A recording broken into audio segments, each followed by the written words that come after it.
8 તારીખે એ ટોપ 25 માંથી ટોપ 3 સિલેક્ટ કરવાના હતા, જેમાં અમારો પ્રથમ નંબર હતો.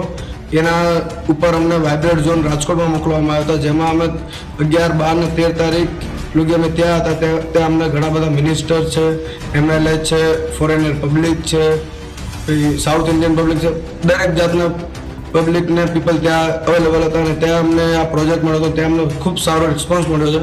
પ્રોજેક્ટ મોડેલ એક્સપોની એક કોમ્પિટિશન થયેલી, જેની અંદર અમારા તાલીમાર્થીઓ ITI સુરેન્દ્રનગરના તાલીમાર્થીઓ પ્રથમ નંબરે આવ્યા.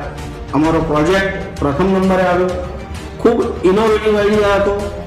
અમે લોકોએ જ્યારે પ્રોજેક્ટ બનાવ્યો ત્યારે અમે એવું નહોતા ઈચ્છતા, મતલબ કે એવું કોઈ કશું નહોતું કે અમારો નંબર આવે, પરંતુ આ પ્રોજેક્ટ જાનહાની અટકાવે છે, રોડ અકસ્માત અટકાવે છે. તેથી અમારી એક એવી ઈચ્છા હતી, અંદરની લાગણી હતી કે આ મેસેજ, આ પ્રોજેક્ટ હાઈવે ઓથોરિટી સુધી પહોંચે અથવા તો સરકારશ્રી સુધી પહોંચે.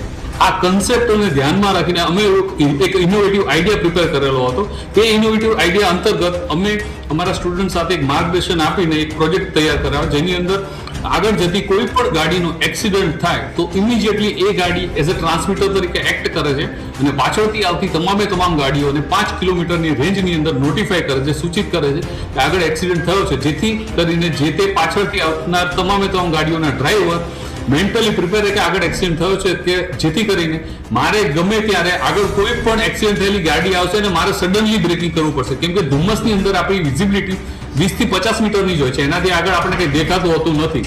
અમારી તમામ માહિતીથી અપડેટ રહેવા માટે જોડાયેલા રહો S9 ન્યૂઝ સાથે.